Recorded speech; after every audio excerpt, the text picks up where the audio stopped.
అనిల్ అంబానీ గారండి కాదండి వాళ్ళ అబ్బాయికి పెళ్లి మనం చేశారు చూడండి ఎంత బాగా విమానంగా చేశారు. 5 కోట్ల రూపాయలు ఖర్చు పెట్టారట.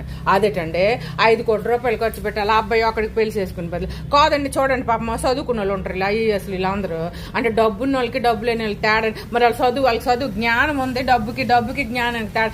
ఐఏఎస్లు అందరూ వాళ్ళు కొడుకులు పెళ్లి ఏడ్చేస్తారు చెప్పండి. 5,000 రూపాయలు సింపుల్ ఖర్చు పెట్టి పెళ్లి చేసుకుని ప్రపంచానికి ఆదర్శంగా నిలబడతాను కదా. మరి అంబానీ గారు కూడా అదే 5 కోట్లు ఖర్చు పెట్టాలి అబ్బాయి ఒకడికి పెళ్లి చేసి బదులు అదే మన ఆంధ్రప్రదేశ్కి ఇచ్చివచ్చు కదా. మన ఆంధ్రప్రదేశ్లో 5 కోట్ల మంది ప్రజలు ఆకలి తప్పులతో ఉన్నాము, మనకి ఎన్ని బాధలతో ఉన్నాము, మన ఆంధ్రప్రదేశ్ డెవలప్ చేయడానికి 5 కోట్లు ఉపయోగపడేది కదా కాదండి. మరి వాళ్ళ అబ్బాయి ప్రపంచానికి అన్ని దేశాలకి ఆయన ఆదర్శంగా ఉండేవాడు కదా. 5 కోట్లు ఖర్చు పెట్టాలి అబ్బాయికి ఒక్కడి పెళ్లి చేసి ఒక ప్రపంచంలోనే మహా 20,000 మంది 30,000 మంది భోజనాలు చేశారేమో కదా కదండి. మన 5 కోట్ల మంది ఆంధ్రప్రదేశ్ రాష్ట్ర ప్రజలందరూ కూడా ఆయన ఆదర్శంగా తీసుకుని ఆయన జేజేలు కొట్టేవాళ్ళం కదా. అదేట అది ఆలోచించలేదు.